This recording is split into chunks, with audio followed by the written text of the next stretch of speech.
അങ്ങനെ കാത്തിരിപ്പിനൊടുവിൽ മാർക്കോ എന്ന ചിത്രത്തിൻ്റെ ആദ്യ ഷോ കഴിഞ്ഞ് ചിത്രത്തിൻ്റെ ആദ്യ റെസ്പോൺസൊക്കെ പുറത്തുവന്നുകൊണ്ടിരിക്കുകയാണ്.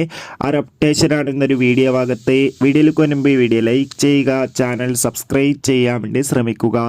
ഉണ്ണി മുകുന്ദൻ, ജഗദീഷ് എന്നൊക്കെ പ്രധാന കഥാപാത്രങ്ങളായി ഇന്ന് റിലീസ് ചെയ്ത ചിത്രമായിരുന്നു മാർക്കോ.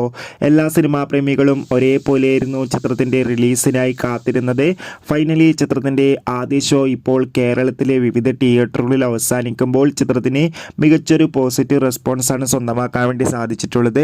ചിത്രം കാണുന്ന സിനിമാ പ്രേമികളെല്ലാവരും ഒന്നടങ്കം പറയുകയാണ്, മാർക്കോ എന്ന ചിത്രം മലയാളത്തിലെ ഏറ്റവും മോസ്റ്റ് വയലൻസ് ചിത്രമാണെന്നും ചിത്രത്തിൽ നമുക്ക് ഉണ്ണി മുകുന്ദൻ്റെ അതിഗംഭീരമായ പെർഫോമൻസും മികച്ച ആക്ഷൻ രംഗങ്ങളൊക്കെ കാണാൻ വേണ്ടി സാധിക്കുന്നുണ്ടെന്നും. എന്തായാലും കൂടുതൽ അപ്ഡേഷൻ അറിയാൻ വേണ്ടി നമുക്ക് കാത്തിരിക്കാം. ചിത്രം കണ്ടവരുടെ അഭിപ്രായം തീർച്ചയായും കമൻറ്റ് ബോക്സിൽ രേഖപ്പെടുത്തുക. ഈ വരുന്ന ഡിസംബർ മാസം ഇനി ധാരാളം ചിത്രങ്ങൾ OTT റിലീസ് ചെയ്യുന്നുണ്ട്. ചാനൽ ഭാഗം പരിശോധിച്ചാൽ കാണാം. അപ്പോൾ കൂടുതൽ സിനിമാ വാർത്തകൾ പെട്ടെന്ന് ലഭിക്കാൻ വേണ്ടി ചാനൽ ഇപ്പോൾ തന്നെ സബ്സ്ക്രൈബ് ചെയ്യുക.